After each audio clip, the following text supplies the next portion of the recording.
Hello friends, Sandeep sir academy आपल्या YouTube चॅनलवर मी प्राध्यापक मुकुंदा माळी सर आपलं स्वागत करतो. वेलकम मित्रांनो. तर बघा, आवाज वगैरे क्लिअर आहे का? एकदा कमेंट्स करा पटापट.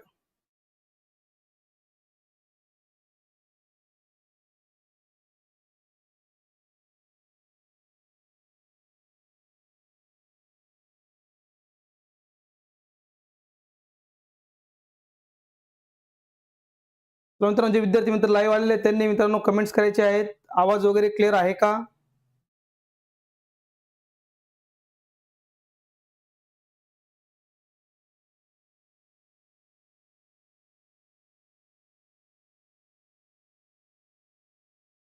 तर मित्रांनो, आपल्या आजच्या व्हिडिओच्या माध्यमातून आपण आपली वर्णमाला अभ्यासणार आहोत. मराठी वर्णमालेशी संबंधित आपलं आजचं सेशन मित्रांनो असणार आहे.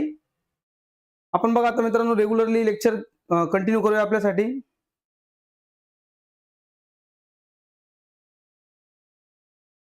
नमस्कार नमस्कार.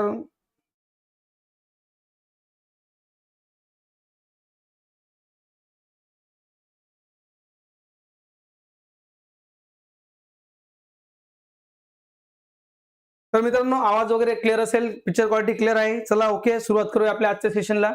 आजच्या सेशन मध्ये आपण मित्रांनो समजून घेणार आहोत आपली मराठी वर्णमाला, ज्यांना आपण मुळाक्षरे म्हणतो किंवा अक्षरमाला म्हणतो.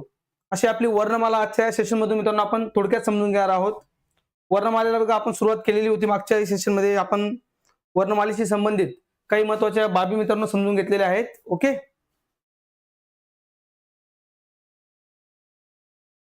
तर बघा मित्रांनो, आपली जी वर्णमाला आहे किंवा आपण ज्याला मुळाक्षरे म्हणतो, याबद्दल आपलं आजचं सेशन असणार आहे. आज आपण जर आपली वर्णमाला बघितली तर आपल्या वर्णमालेमध्ये एकूण 52 वर्ण आज मित्रांनो आहेत. तर आपली जी पारंपरिक वर्णमाला होती, मूळ वर्णमाला जी होती ती मित्रांनो होती 48 वर्णांची, आणि आज आपल्याकडे आहेत आधुनिक वर्णमालेमध्ये एकूण 52 वर्ण. ओके. तर आपल्या वर्णमालेशी संबंधित आपलं आजचं सेशन मित्रांनो असणार आहे. काही गोष्टी आपण थोडक्यात त्या ठिकाणी समजून घेणार आहोत. तर बघा, आपली जी वर्णमाला आहे जिला संस्कृत मधून घेण्यात आलं, तर त्याच्यात आधी मित्रांनो होते 47 वर्ण, आणि एक पुढे ळ हे वर्ण त्यामध्ये ऍड झालं, ज्याला आपण द्रविडियन वर्ण म्हणतो. तसंच त्याला स्वतंत्र वर्ण म्हणून सुद्धा आपण लक्षात घेतो. अगदी बरोबर बघा. तर हे द्रविडियन वर्ण ऍड झाल्यानंतर आपली जी आलेली मराठी भाषेतली जी मूळ वर्णमाला आहे, ती मूळ वर्णमाला म्हणजे आपली 48 वर्णांची अशी आपली एकूण ही महत्वाची आपली मूळ वर्णमाला मित्रांनो होते 48 वर्णांची. आणि त्यानंतर आता पुढे 2009च्या शासन निर्णयानुसार तेव्हा गव्हर्नमेंटने 2009 मध्ये एक जी आर आणला, आणि त्या जी आर नुसार ä आणि अ, इथं टिंब नसतो, ä आणि अ हे दोन इंग्रजी वर्ण, इंग्रजी भाषेतून वर्ण हे स्वीकारले, ä आणि अ. आणि हे मित्रांनो आहेत बघा स्वर मध्ये स्वीकारले, ते दोन स्वर आहेत ä आणि अ. असे आपले एकूण झाले. आता बघा स्वर मध्ये हे ऍड झाले. त्यानंतर दोन विशेष संयुक्त व्यंजन स्वीकारण्यात आली, श आणि ज्ञ. असे चार या आदत्त स्वर आपण यांना म्हणतो. 48 मध्ये 4 वाढल्यानंतर हा जी आर होता बघा 6 नोव्हेंबर 2009चा. त्यानंतर शासनाने 10 नोव्हेंबर 2022 मध्ये पुन्हा 10 नोव्हेंबर 2022 मध्ये पुन्हा नवीन जी आर आला, आणि त्यानुसार आता आपल्या वर्णमालेमध्ये एकूण वर्णांची संख्या झालेली आहे 52. आधीचे होते आपले 48 बघा, आधीचे होते 48, त्यामध्ये दोन स्वर ऍड झालेले आहेत ä आणि अ, आणि दोन विशेष संयुक्त व्यंजन श आणि ज्ञ, ज्यांना आधी वर्णमालेत मानलं जात नव्हतं, त्यांना ऍड करण्यात आलं, आणि अशी एकूण आपली वर्णमाला झालेली आहे 52 वर्णांची. आपली वर्णमाला झाली मित्रांनो अशी 52 वर्णांची. आपल्याला बऱ्याच वेळेस प्रश्न विचारला जातो, मराठी वर्णमालेत एकूण वर्णांची संख्या जर आपण बघितली तर ती आहे आता 52 आधुनिक वर्णमालेनुसार, आणि आपली जी मूळ वर्णमाला आहे किंवा पारंपरिक वर्णमाला आहे त्यामध्ये आहेत आपले 48 वर्ण. ओके.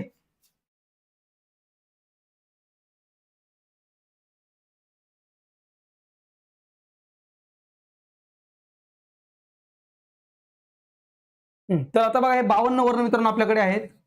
मग या 52 वर्णांना शिकत असताना आपण यांना 4 भागात मित्रांनो डिवाइड करणार आहोत.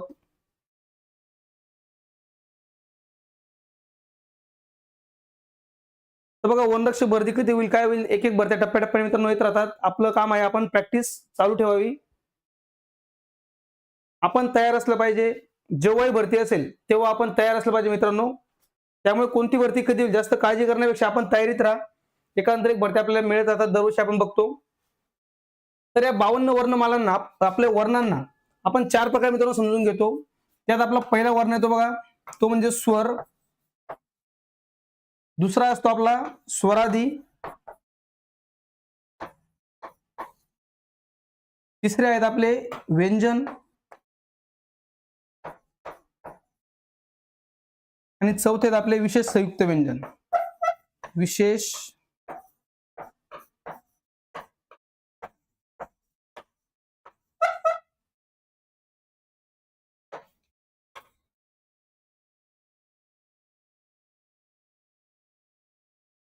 संयुक्त व्यंजन.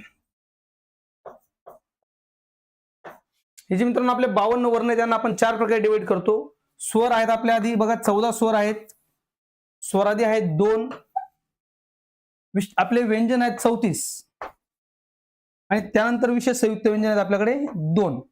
या प्रकारे आपण आपले जे 52 वर्ण आहेत त्यांना डिवाइड करतो आणि या प्रकारे आपण मित्रांनो समजून घेतो. हे आपण आधी बघितले बघा, स्वरामध्ये परत आपले ऱ्हस्व स्वर, दीर्घ स्वर आणि विशेष आपले संयुक्त स्वर. स्वर आपले जे स्वरादी 2 आहेत, अनुस्वर आणि आपला विसर्ग. एकूण आपले 34 व्यंजने आहेत.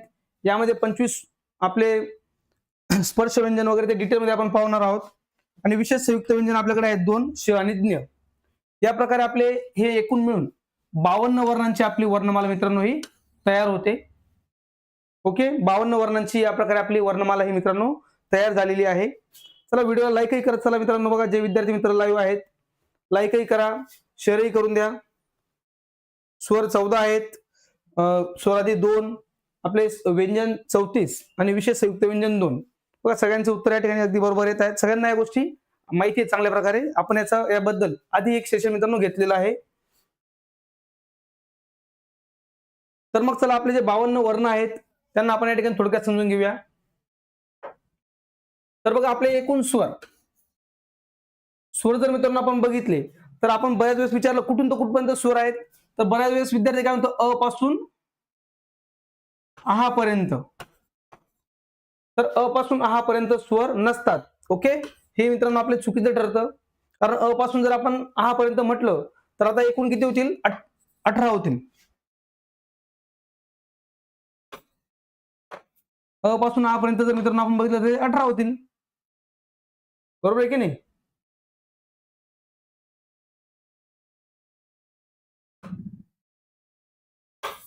चला स्वर जर आपण बघितले मित्रांनो आपले 14 स्वर आहेत. 18 16 होईल. 14 स्वर आहेत ते म्हणजे फक्त अ पासून तर आ पर्यंत नसून अ पासून तर औ पर्यंत आपले स्वर असतात.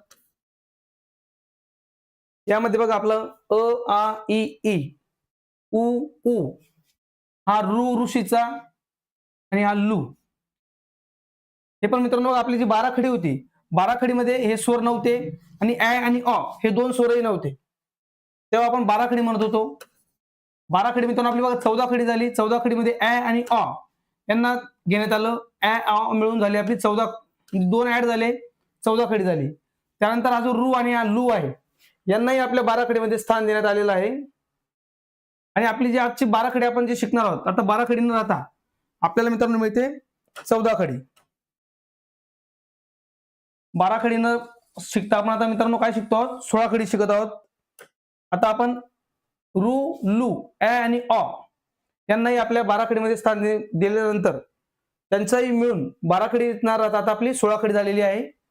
अशी एकूण आपल्याला 14 अ आ इ ई उ ऊ, रू लू ए ऍ ऐ, ओ अ औ या प्रकारात आपलं हे 14 स्वर मित्रांनो आपल्याला पाहायचे असणार आहेत. आता 14 स्वर.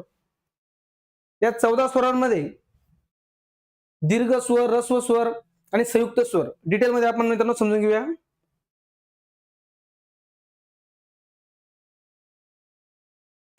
थोडं पुढे समजून घेऊया बघा ते. आता बघूया स्वरादी. स्वरादी ज्यांच्या आधी स्वर आहे असे, तर आपले स्वरादी आहेत मित्रांनो दोन. जरी आपल्याला आणि हा दिसत असतील, तर आपला बघा हा जो आहे पहिला आहे आपला अनुस्वार. तो या प्रकारे असतो अनुस्वार. याला आपण म्हणतो अनुस्वार. अनुस्वार म्हणजे बघा त्याच्यावर स्वार झालेला. हा काय असतो आपल्या स्वरावर स्वार होतो. हा जो टिंब असतं आपलं बघा शब्दांच्या वरती आपण देतोय त्याला म्हणायचं अनुस्वार. आणि आपला हा जो आहे विसर्ग बघा दोन टिंब असे उभ्या प्रकारे आपण देतो. गृहीत दांडे आपले दोन टिंब यांना आपण म्हणतो विसर्ग.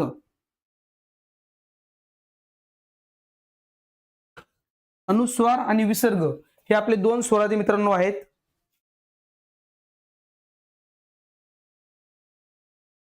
मित्रांनो बघा आपला जो पॅटर्न असेल त्यामध्ये आपण एखादा टॉपिक आधी शिकून घेत असतो. टॉपिक समजून घेतल्यानंतर त्या टॉपिकवर आधारित आपले जे प्रिव्हियस इयर क्वेश्चन पेपर मधील महत्वाचे प्रश्न आहेत PYQ आहेत त्यांची आपण प्रॅक्टिस घेणार असतो. ओके, म्हणजे आता आपण जे बघत आहोत, आता आपण वर्णमाला थोडक्यात समजून घेत आहोत. एकदाची आपली वर्णमाला क्लिअर झाली त्यानंतर आपण या वर्णमालेशी संबंधित प्रश्न यांचा सराव करणार आहोत. ओके, तर स्वरादी किती असतील मित्रांनो आपले किती आहेत मग दोन स्वरादी आहेत. आणि आहा नाही तर काय अनुस्वार आणि विसर्ग. हे आपण फक्त आणि आहा या ठिकाणी लिहिलेलं दिसतोय कारण त्याच्या आधी स्वर येतो म्हणून त्यांना आपण काय म्हणतो स्वरादी. आपण या ठिकाणी अस्वराचा वापर करून आणि आहा हे बनवलेले असतात. ओके, बघूया आता पुढचं आपलं. पुढचं मित्रांनो आपले असते आता व्यंजन. व्यंजन आहेत एकूण 34. त्यामध्ये आपण पहिला प्रकार समजून घेऊया. बघा आपला तिसरा प्रकार आहे आपला व्यंजन. व्यंजन आहेत आपले एकूण 34. या 34 व्यंजनामध्ये आता त्यांना डिवाइड या ठिकाणी आपण केलेलं आहे. त्यामध्ये आपले आहेत पहिले स्पर्श व्यंजन. स्पर्श व्यंजन हे तर बघा क पासून तर म पर्यंत असणारे स्पर्श व्यंजन. त्यांची एकूण संख्या आहे मित्रांनो आपली 25. यांची एकूण संख्या आहे 25. यांना आपण म्हणतो स्पर्श व्यंजन कारण यांना उच्चारत असताना आपली जी फुफ्फुसातील हवा आहे ती बाहेर येत असताना आपले तोंडातील जे अवयव आहेत, आपली जीभ आहे, ओठ आहे, दात आहे, टाळू आहे, यांना स्पर्श करून हवा बाहेर येते म्हणून यांना आपण म्हणतो स्पर्श व्यंजन. यांचे बघा गट केले जातात. यांना वर्गीय त्यांचे वर्ग केले जातात म्हणून त्यांचे नाव वगैरे आहे डिटेलमध्ये आपण ते पुढे समजून घेणार आहोत. तर स्पर्श व्यंजन मित्रांनो आपले आहेत क पासून तर म पर्यंत असणारे 25. बघा 5 वर्गात यांना डिवाइड केलं जातं. यामध्ये हे कठोर, मृदू आणि हे अनुनासिक. ओके, कठोरचे 2, मृदूचे 2 आणि शेवटचा आपला अनुनासिक. या प्रकारे यांना डिवाइड केलं जातं. हे आहेत आपले 25 स्पर्श व्यंजन. त्यानंतर बघूया पुढचे आपले अर्धस्वर. य, र, ल, व हे 4 जे मित्रांनो आपले वर्ण आहेत त्यांना आपण डिवाइड करून लिहित असताना आपण त्यांना समजून घेत असतो अर्धस्वर. कारण यांचं उच्चार स्थान जे आहे ते स्वरांसारखं मिळतं जुळतं असल्यामुळे यांना आपण अर्धस्वर म्हणतो. त्यानंतर असतील आपले बघा उष्मे. आपले उष्मे आहेत 3 श, स, श, श, स हे 3 आपले आहेत मित्रांनो उष्मे. पुढचा असेल आपला एक महाप्राण ह आणि स्वतंत्र असणारा ळ. बघा आपला ह आहे त्याला आपण महाप्राण म्हणतो. महाप्राण फक्त ह असतो असं नाही, डिटेलमध्ये आपण पुढे समजून घेणार आहोत. पण प्रमुख जो मुख्य महाप्राण आहे तो म्हणजे आपला ह. आणि ळ स्वतंत्र वर्ण जो आपण द्रविडी वर्ण म्हणतो ळ. मग द्रविडी वर्ण फक्त एक ळ आहे का तर नाही, अजून एक पुढे आपण बघा स्टेप बाय स्टेप प्रत्येक गोष्ट क्लिअर करून घेणार आहोत. तर तुम्ही सगळ्यांनी नक्कीच व्हिडिओला लाईक केलं असेल आणि शेअरही केलं असेल असं मी समजतो.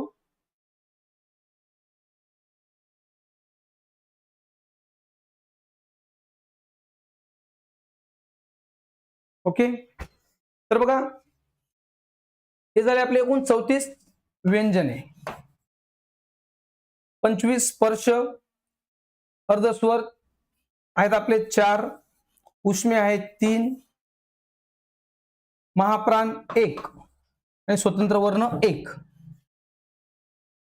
असे एकूण आहेत मित्रांनो आपले 34 एकूण. ओके, आपले वर्ण सगळ्यांना लक्षात आले असतील. एकूण 34 वर्ण या प्रकारे आपले आहेत. आणि आता यानंतर राहिला आपला विशेष संयुक्त व्यंजन. विशेष संयुक्त व्यंजन आहेत आपल्यावाले दोन बघा, श आणि ज्ञ. यांना मित्रांनो आपण वर्णमालेत घेतो आहोत. विशेष संयुक्त वर्ण म्हणून यांना आपण घेतलेला आहे. यांना जर बघितलं, यांचा आपण ज्यावेळेस पाय मोडलेला असतो त्यावेळेस ते विशेष संयुक्त व्यंजन असतं, आणि डायरेक्टली आपण ज्यावेळेस लिहितो तर त्यावेळेस ते जोडाक्षर होतं. त्यावेळेस हे काय मित्रांनो, जोडाक्षर. श आणि ज्ञ यांच्याबद्दल ही गोष्ट लक्षात, एकदम सोपी गोष्ट आहे, ती लक्षात ठेवणं गरजेचं आहे.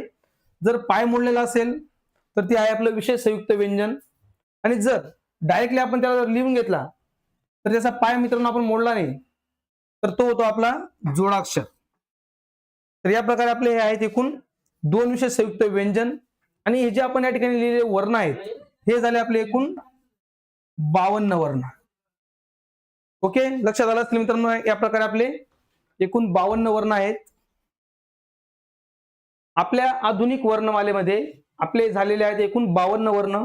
पारंपरिक वर्णमाला, आपली जी नियमित वर्णमाला होती त्या वर्णमालेमध्ये होते आपले 48 वर्ण. ओके, हा मित्रांनो बघा, हा मुद्दा सगळ्यांचा आता क्लिअर झाला असेल. आणि 52 वर्णांना 4 भागात आपल्याला लक्षात घेणं गरजेचं आहे. ते भाग कोणते, तर पहिला असेल आपला स्वर, आणि आपल्या स्वरामध्ये एकूण संख्या असते मित्रांनो 14. ओके, अ पासून तर अ पर्यंत. त्यानंतर असतील आपले दोन स्वरादी, अनुस्वार आणि विसर्ग. अम आणि आहा नाही, अनुस्वार आणि विसर्ग. स्वरादी नंतर असतील मित्रांनो आपले व्यंजन, एकूण 34 व्यंजन असतील, आणि जे आपले शेवटचे दोन आहेत ते म्हणजे विशेष संयुक्त व्यंजन श आणि ज्ञ. ओके मित्रांनो, इथपर्यंत सगळ्यांना नक्कीच कळलं असेल, लक्षात आलेलं असेल. चला तर पटकन लाईक करा, त्या प्रकारे कमेंट्स मध्ये कळवा. ते कोणाला अडचण असेल त्याही तुम्ही मित्रांनो या ठिकाणी शेअर करू शकतात. तर आता याबद्दल बघा, हे जे आपण या ठिकाणी 52 वर्ण समजून घेतलेले आहेत, याबद्दल काही जे थेरोटिकल माहिती आहे जी आपण लक्षात घेणं गरजेचं आहे, ती आजच्या सेशन मधून या ठिकाणी आपण समजून घेऊया. चला बघूया काही महत्वपूर्ण असणारी माहिती. वर्णमालेविषयी महत्वाचे बघा, आपली जी वर्णमाला आपण मित्रांनो या ठिकाणी थोडक्यात समजून घेतलेली आहे. आपले जे 52 वर्ण समजलेले आहेत आपल्याला, त्यांच्याबद्दल महत्वाच्या ज्या गोष्टी आहेत त्या थोडक्यात या ठिकाणी समजून घेऊया.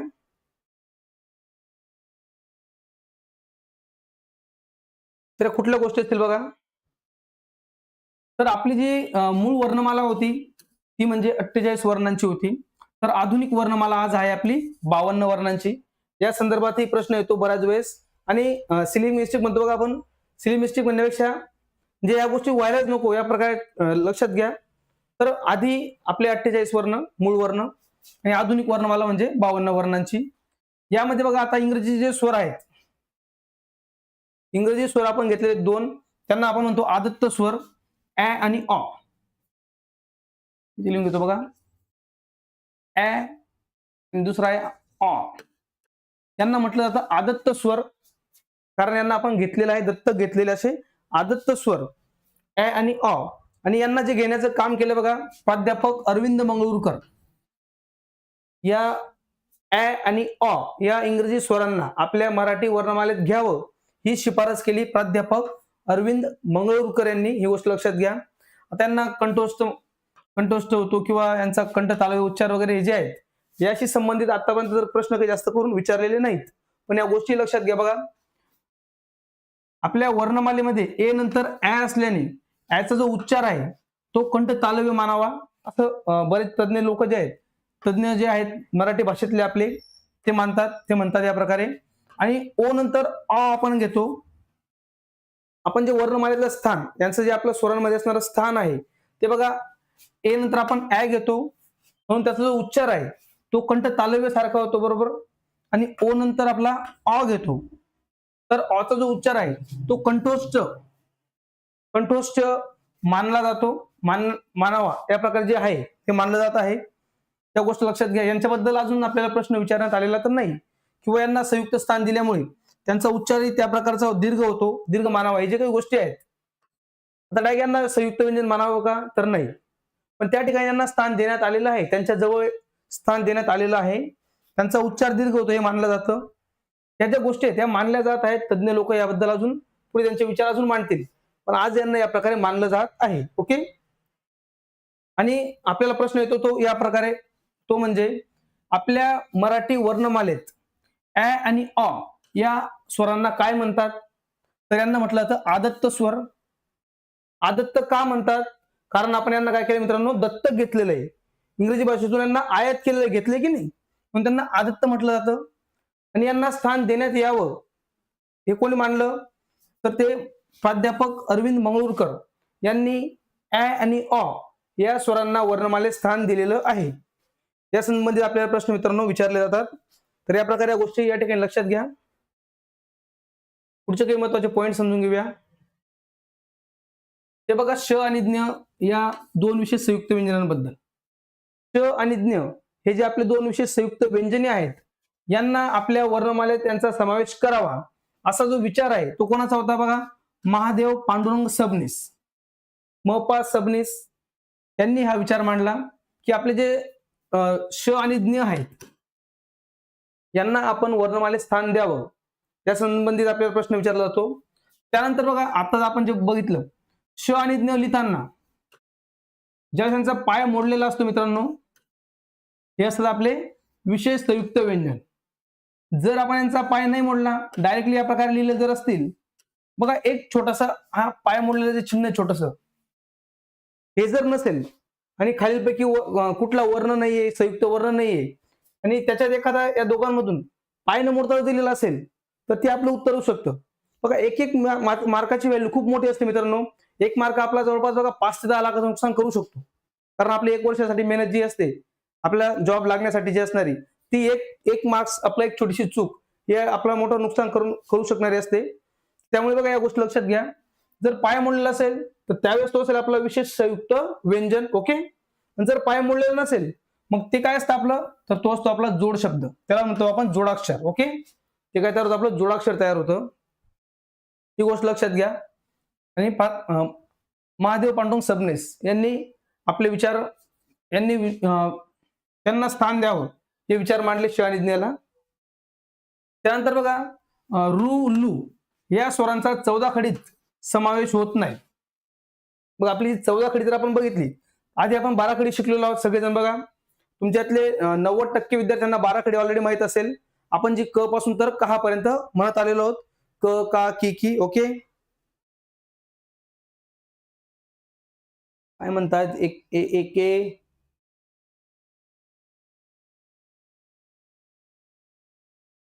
जय हिंद जय हिंद मित्रा. तर बघा, 14 खडीमध्ये रु आणि लू नव्हता, पण ॲ आणि अ होता. बघा, आपण आधी 12 खडी मित्रांनो शिकलेलो होतो. 12 खडीमध्ये आपले प्लस झाले 2, ॲ आणि अ, तेव्हा ते झाले आता 14 खडी. मग आता यात परत अजून 2 आपले ऍड झालेले आहेत, ते म्हणजे रु आणि लू. आणि आपण आता मित्रांनो शिकतो 16 खडी. आता आपली आहे, आपण आता आज 16 खडी शिकत आहोत. ही गोष्ट लक्षात घ्या. हा एक पॉईंट सगळ्यांचा क्लिअर झाला असेल. बघा, 2009चा जो शासन निर्णय होता तोच परत प्लस मित्रांनो झाला. आता 10 नोव्हेंबर 2022 मध्ये असा जो निर्णय परत, त्यामध्ये पण एक गोष्ट कन्फर्म झाली की आता आपण काय करणार आहोत, 16 स्वरचिन्हांचा वापर करून व्यंजनामध्ये 16 स्वरचिन्ह ऍड करायचे आणि आपलं ते तयार होते, ती आपली 16 खडी तयार होते. त्याच्यामध्ये शेवटचे अनुस्वार आणि विसर्ग सुद्धा असतील, त्यावेळेस आपली ती 16 खडी तयार होते. रु आणि लूचा समावेश करण्यात आला आणि ॲ आणि अ सुद्धा 16 खडीमध्ये असतो. ओके. पुढच्या काही गोष्टी समजून घेऊया. हा एक महत्वाचा प्रश्न आहे बघा. आपल्याला प्रश्न जर विचारला, कोणता स्वर नष्ट होण्याच्या मार्गावर आहे, असा प्रश्न विचारल्यानंतर आपल्याला आधी बघा हा एकच उत्तर मिळायचं, लू. हा जो लू आहे हा लुप्त होण्याच्या मार्गावर आहे. कारण याच्यापासून फक्त लुप्त एक शब्द बनतोय, 2 शब्द बनतात फक्त, बस. तत्सम शब्दातच वापरणार आहे आपला हा वर्ण आहे, स्वर आहे आपला लू. मग हा नष्ट होण्याच्या मार्गावर आहे या प्रकारे आधी प्रश्न येत होते. परंतु 2016 पासून 2016 मध्ये जो परीक्षा झाली एमपीएससीची, त्यामध्ये बघा प्रश्न विचारण्यात आला, पुढीलपैकी कोणता स्वर लुप्त होण्याच्या मार्गावर नाही, असा प्रश्न विचारला. त्यामध्ये 4 पर्याय दिले होते. लू, हा बघा न, हा त्र नाहीये मित्रांनो. याबद्दल आपण आधीच्या सेशन मध्ये अभ्यासलेला आहे. हा त्र नाहीये, हा आहे न, हा रु आणि ज्ञ. याचं उत्तर काय होतं मित्रांनो आपलं? याचं उत्तर होतं ज्ञ. लुप्त होण्याच्या मार्गावर हा लू, हा न आणि हा रु हे लुप्त होण्याच्या मार्गावर आहेत. या प्रकारे आयोगाने त्या ठिकाणी कन्फर्म केलं. त्यानंतर आपण जर बघितलं आणि याच्यामध्ये अजून येतो बघा वाघमायाचा न, वाघमायाचा न. हा सुद्धा मित्रांनो काय होतोय? वाघमायाचा ग. बघा वाघमायाचा न नाही, याला ग म्हणावं लागेल आपल्याला, वाघमायाचा ग. कारण आपण शब्द उच्चारताना काय करतो? वाघमय, म्हणून याला ग म्हणावं लागेल. तर हे लुप्त होण्याच्या मार्गावर असणारे 4 वर्ण आता आहेत, ही गोष्ट लक्षात घ्या.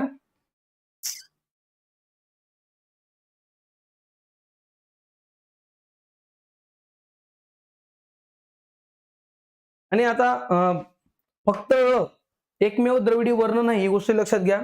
त्यामध्ये आपला ट, ठ, ड, ढ, न, ल, ळ ही जी वर्ण आहेत, हे द्रविडी भाषेतून आलेले, मराठीत स्वीकारण्यात आलेले वर्ण आहेत बघा. 1 2 3 4 5 6 7 एकूण 7 वर्ण लक्षात घ्या. हे 7 वर्ण आहेत जे द्रविडी भाषेतून आपण मराठीत घेतलेली आहेत. आणि यामध्ये विशेष संयुक्त आपला विशेष स्वतंत्र वर्ण जो आहे, स्वतंत्र वर्ण म्हणून आपण ळ लक्षात घेतलेला आहे. ळ काय? स्वतंत्र वर्ण आहे. द्रविडी वर्ण जरी असला त्याला स्वतंत्र गटात आपण घेतो, म्हणून स्वतंत्र. स्वतंत्र वर्ण कोणता, या प्रकारे आपल्याला प्रश्न आतापर्यंत विचारण्यात आलेले आहेत. तर त्यावेळेस आपण ळ विचारतो. आणि एक प्रश्न एमपीएससीने पण घेतला होता बघा, द्रविडी वर्ण नसणारा. द्रविडी वर्णामध्ये आपल्याला हे वर्ण लक्षात घ्यायचे आहेत. आता हे गोष्ट लक्षात घ्या. बघूया पुढचे महत्वाचे पॉइंट.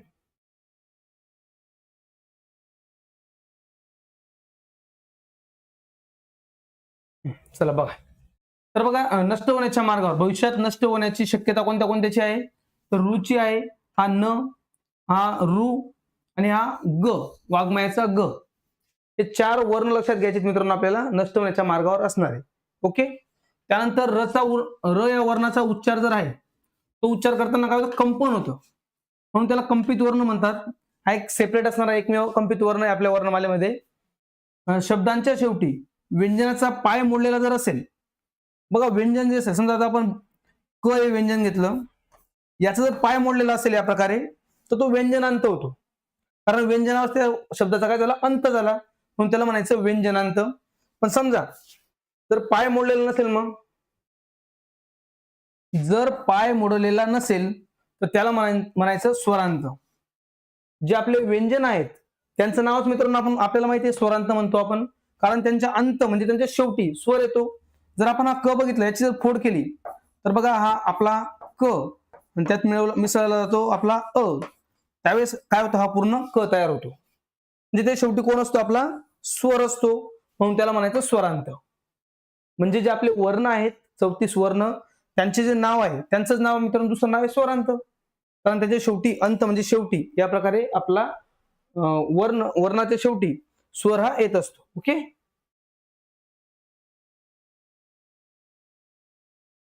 आता वर्णांची जी रचना आहे, लिहिताना आपण ज्या प्रकारे लिहितो त्याशी संबंधित आपल्याला बऱ्याच वेळेस प्रश्न विचारले जातात.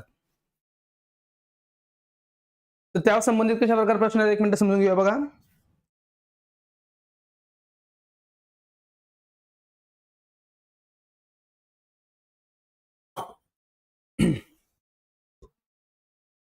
आता बघा वर्ण लिहिण्याची जी रचना आहे, त्यांचं जे स्ट्रक्चर लिखाण, त्यानुसार बघा आपल्याला काही विचारले जाणारे प्रश्न, त्यातले काही संबंधित तथ्य ते आपण या ठिकाणी समजून घेऊया.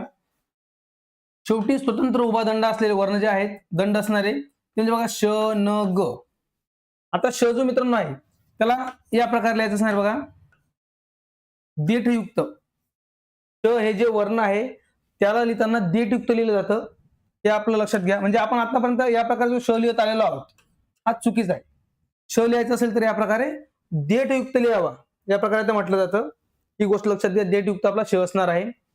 मध्ये उभा दंड असणारे क आणि फ हे 2 वर्ण आहेत आपले, ज्यांच्यामध्ये उभा दंड असतो. एक स्वतंत्र उभा दंड असणारे 3 वर्ण. उभ्या दंडाला जोडले गेलेले किंवा शेवटी उभा दंड असणारे जे व्यंजन आहेत ते आहेत आपले एकूण 18. बघा एक उभा दंड आहे त्याला जोडला गेलेला आहे, उभा दंडाला जोडला गेलेला, जसं हा प असेल आपला उभा दंड, त्याला जोडला गेलेला. हे एकूण आहेत आपले 18 वर्ण. त्यानंतर बघा अर्धा उभा दंड असणारे छ आहे, ल आहे, ळ आहे. आता एक गोष्ट लक्षात घ्या, या ठिकाणी आपला जो ल आहे तो पाकळीयुक्त लिहिला जावा. या आपला ल लसुणाचा या प्रकारे लिहिला गेला पाहिजे. हे आपलं आता मराठी भाषेत जे आपला आहे विषय, मराठी लिहिताना ल या प्रकारे लिहिला जावा. म्हणजे आपण आतापर्यंत जो असा ल लिहितोय, हा ल आता चुकीचा ठरणार आहे. ल या प्रकारे लिहिला जावा. कोणताही दंड नसलेला जो वर्ण आहे आपला तो म्हणजे र एकमेव वर्ण आहे आपला. बघा, अर्धा दंड असणारी परंतु अर्धी न होणारी व्यंजने अशी वर्ण आहेत, असे व्यंजन आहेत ज्यांना अर्ध दंड लावले असतो. बघा, ट आहे, ठ आहे, ड, ढ, द आणि ह. परंतु यांना आपण ज्यावेळेस जोडाक्षरामध्ये वापरतो तर त्यांना जोडत असताना हे अर्धे होत नाहीत. आपण त्यांना या प्रकारे लिहितो आणि पुढचा वर्ण जे असेल तो आपण त्याला जोडत असतो. ओके, तर या प्रकारे मित्रांनो आपल्या काही गोष्टी आहेत जे वर्णांशी संबंधित बाबी आपल्याला लक्षात घ्यायच्या आहेत. तर आपली या प्रकारे आता आपण पोहोचलो मित्रांनो आपल्या वर्णमालेपर्यंत.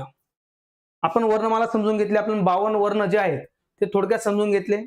त्या 52 वर्णांशी संबंधित काही तथ्य, काही महत्वाचे पॉइंट्स आपण लक्षात घेतले, जे आपल्याला परीक्षेमध्ये विचारले जात असतात. ते पॉइंट या ठिकाणी आपण हायलाइट करण्याचा प्रयत्न मित्रांनो केलेला आहे तुमच्या समोर. सगळ्यांना नक्कीच चांगल्या प्रकारे समजले असतील. ओके, काही अडचणी असतील तर त्या प्रकारे तुम्ही कमेंट्स मित्रांनो नक्कीच करू शकतात.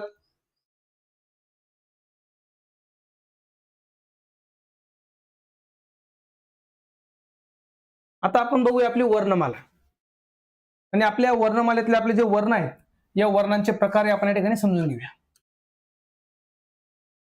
आज मित्रांनो बघा, थोडक्यात या ठिकाणी आपण समजून घेत आहोत आणि आपलं जे पुढचं सेशन असेल त्या पुढच्या सेशनमध्ये प्रत्येकाबद्दल डिटेल एक्सप्लेनेशन आपण समजून घेऊया. आणि त्यानंतर आपल्याला संबंधित प्रश्न कशा प्रकारे विचारले जातात, आपल्या पोलीस भरतीमध्ये आतापर्यंत आलेले प्रश्न जे आहेत ते आपण क्लिअर करून घेऊया. ओके, तर बघा, एकूण आपले 14 स्वर मित्रांनो आहेत. या 14 स्वरांमध्ये ऱ्हस्व 5, दीर्घ 3, संयुक्त 4 आणि आदत्त इंग्रजी स्वर आपले आहेत 2. स्वरादी आहेत आपला अनुस्वार आणि विसर्ग. डिटेल बघूया पुढच्या सेशन मध्ये. ओके,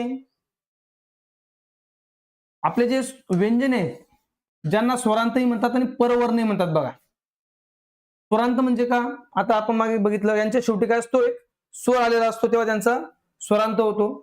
आणि परवर्ण, बघा, हे परवर्ण म्हणजे दुसऱ्यावर अवलंबून असणारे, त्यांचा उच्चार पूर्ण होण्यासाठी ते स्वरावर अवलंबून आहेत.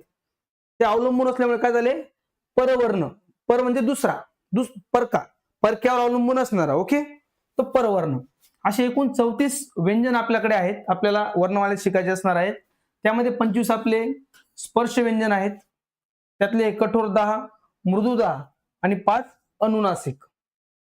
कठोर म्हणजे बघा, उच्चार करताना कठोर होणारा उच्चार, आणि मृदू म्हणजे उच्चार होताना छोटा, याच्यापेक्षा कमी कठोरता त्याच्यामध्ये असते, मृदू उच्चार होतो. अनुनासिक, ज्यांचा उच्चार नासिकेतून होतो म्हणजे नाकातून उच्चार होणारे अनुनासिक. अर्धस्वर, त्यांना अंतस्थही म्हणतात, म्हणजे याच्या आणि याच्या मध्ये येतात म्हणून अंतस्थ. अर्धस्वर य, र, ल, व, कारण यांची उच्चार स्थाने जे आहेत ते स्वरांसारखे आहेत, यांना आपण म्हणतो अर्धस्वर. उष्मे किंवा घर्षक, त्यांचा उच्चार करताना हवा घासली जाते घशामध्ये, उच्चार होताना म्हणतो घर्षक. घर्षणातून उष्णता तयार होते म्हणून त्यांचं नाव उष्मे.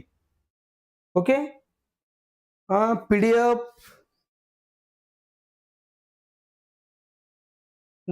पाहिजे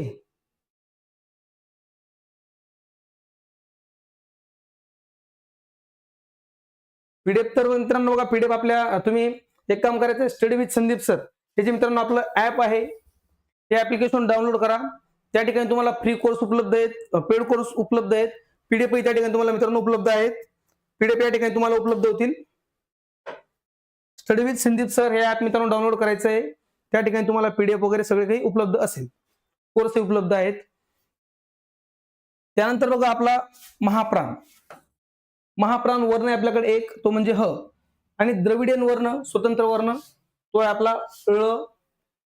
आणि एक चौथा जो आहे आपला तो म्हणजे विशेष संयुक्त व्यंजन, ते आपले 2 श आणि ज्ञ. या प्रकारे मित्रांनो आपली ही एकूण 52 वर्णांची असणारी आपली वर्णमाला आहे. आणि आजच्या सेशन मधून आपली जी 52 वर्णांची वर्णमाला आहे त्या वर्णमालेचा आपण बेसिक मध्ये मित्रांनो बघा एकदम थोडक्यात एक ओळख या ठिकाणी करून घेतलेली आहे आपण आजच्या सेशन मध्ये. आपलं आजचं सेशन तुम्हाला कसं वाटलं कमेंट बॉक्समध्ये मित्रांनो नक्कीच कळवायचं आहे. आणि आपलं जे पुढचं सेशन मित्रांनो असेल आता त्यामध्ये आपण स्वरांबद्दल सेपरेट सेशन घेऊया. स्वर आणि स्वरादी एका सेशन मध्ये आपले क्लिअर करूया. नंतर आपण व्यंजन घेऊया. व्यंजन जेवढे कम्प्लीट होतील तेवढे आणि उरलेला भाग संयुक्त व्यंजन आणि ए जे एकूण बघा जवळपास आता पुढचे 2 ते 3 सेशन आपल्या या संबंधित होतील. जवळपास 3 होतील ज्यामध्ये आपली वर्णमाला ही थोडक्यात क्लिअर होईल. ओके. तर मित्रांनो आपल्या आजच्या सेशन मध्ये या ठिकाणी आपण थांबणार आहोत. सगळ्यांना मकर संक्रांतीच्या खूप खूप शुभेच्छा. आणि आजचं सेशन या ठिकाणी आपण गोड करूया. आजच्या सेशन मध्ये आपण या ठिकाणी थांबूया. ओके फ्रेंड्स, आपला अभिप्राय कमेंट बॉक्स मध्ये नक्कीच कळवायचा आहे. भेटूया आपल्या पुढच्या सेशन मध्ये. Thanks for watching this video friends. All the best. Bye.